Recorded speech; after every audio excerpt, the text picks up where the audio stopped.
Araççı su ısıtıcı yapma planım var. Bakın şöyle bir rezistansım var. Bu sobalarda kullanılan rezistans. Şimdi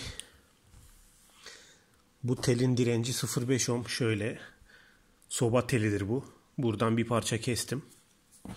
Şu multimetre ile 0,5 ohm ölçtüm. Fakat düşük ohmajları multimetreler doğru ölçmüyor. Bunun sağlamasını yapacağız. Onu göstereceğim. Baştan uyarayım. İşte bu videoyu izlediniz. Hiçbir şey yapmadan videoyu kapatıp buna kablo taktınız. Ben su ısıtıcı yaptım diye gidip arabanıza taktınız.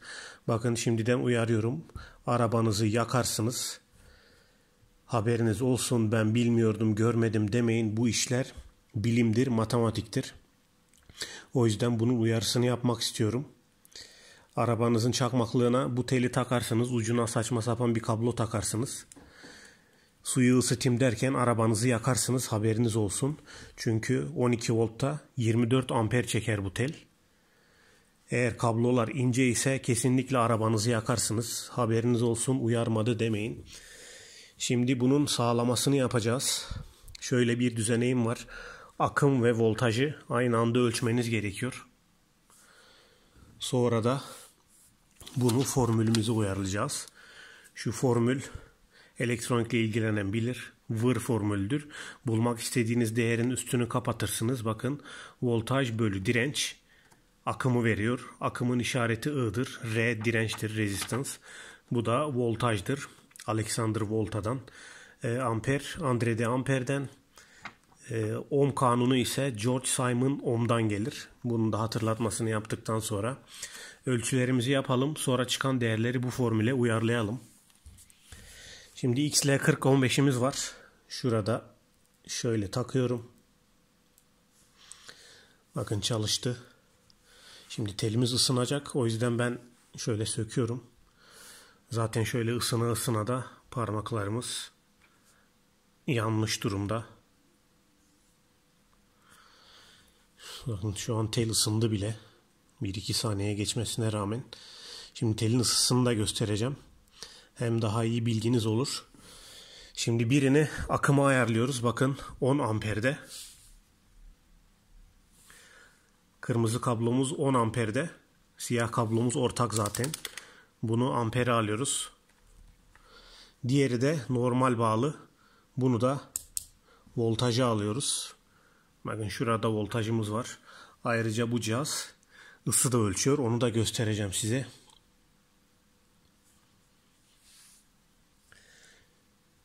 Şimdi voltajımız 2 volt. Bakın gördüğünüz gibi 2 volt bağlı, çünkü paralel, voltajı paralel bağlıyoruz. Akımı seri bağlıyoruz. Şunu da şöyle görünecek şekilde yapmaya çalışayım. Şimdi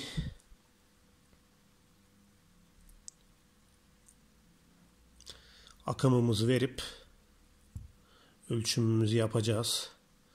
Fakat bu teli tutmuyor. Şunu söktüm.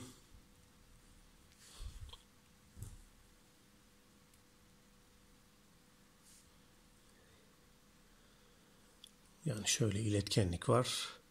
Takıyorum. Bakın 3,65 amper çekti. 1,7 volt. Telimizde. Şu an tel ısınmaya başladı. Aman elinizi vurmayın. Buradaki sıcaklık çok yüksek. Şimdi değerlerimize bakıyoruz. Şimdi örtümüz yanmasın. Şunu şöyle koyalım. Gördüğünüz gibi 1,7 voltu 3,3 ampere böleceğiz. Böylece sonucumuz çıkacak.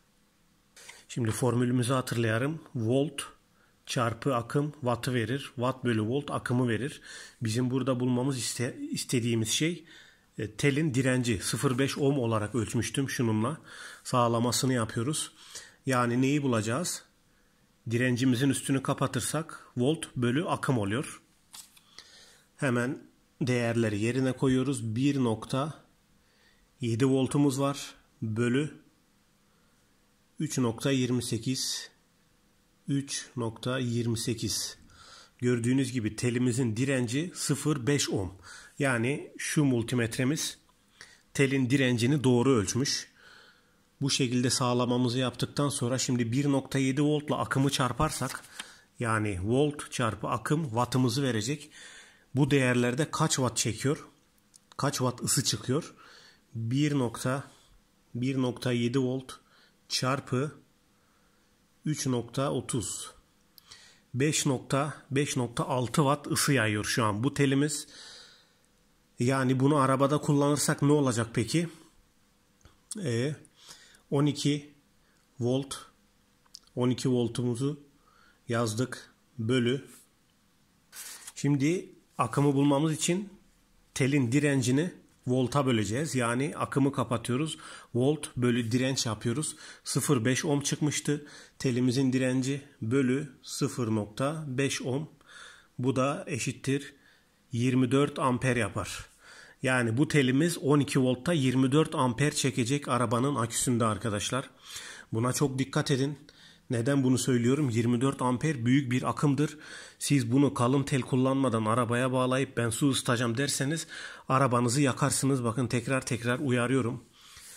Şimdi bunu söyledikten sonra bakın tel ısındı şu an hissediyorum. Telin ısısını bir ölçelim. Şöyle termokapılımızı taktık. Bakın şunun ucunda ısı direncini ölçen şu teller vardır. Şöyle sıcaklık derecesine getirdik. Şu şekilde koyuyorum elimizi yakmadan. Çünkü şu an burası çok sıcak. O yüzden bu şekilde bakın derecemiz yükselmeye başlıyor. Gördünüz mü? Sadece 5,6 Watt'ta 200 derece olmuş burası. Bakın ısımız yükselmeye devam ediyor. Burası santigrat derece. Tabii termokapalımız çıktı. Şöyle kalsın. Isıyı bir ölçelim. Hem fikriniz olur. Bakın 3 ampere çıktı. 3 ampere düştü hatta. Tabii değişkenlik gösterebiliyor.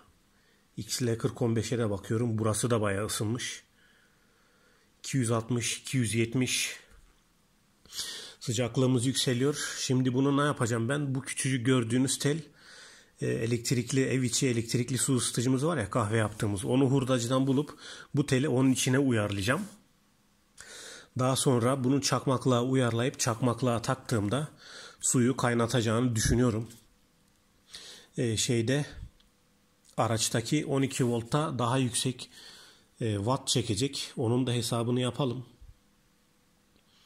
Şöyle 12 volt değil mi arabamız? 12 volt çarpı volt çarpı akım 24 amper çekecekti. 12 voltta 288 wattımız olacak arabada. Bu da bayağı yüksek bir ısı yayacaktır. Bunu arabada çalıştırmadan önce eğer uyarladıysanız kesinlikle suya koyun. Yoksa tel 1500 dereceye çıkacak. Kor haline, kırmızı hale gelip kopacaktır. O yüzden bunlara dikkat edin. Tekrar uyarma gereği duyuyorum. Bunlar önemli şeyler.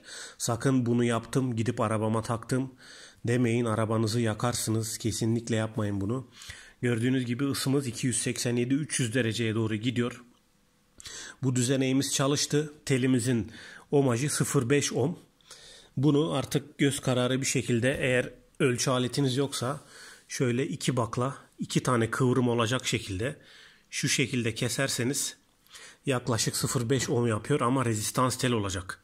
Sıradan bir tel takmayın. Bu şekilde anlatacaklarım. Kanalıma abone olarak bana destek olabilirsiniz. Merak ettiklerinizi de yorumda sorabilirsiniz.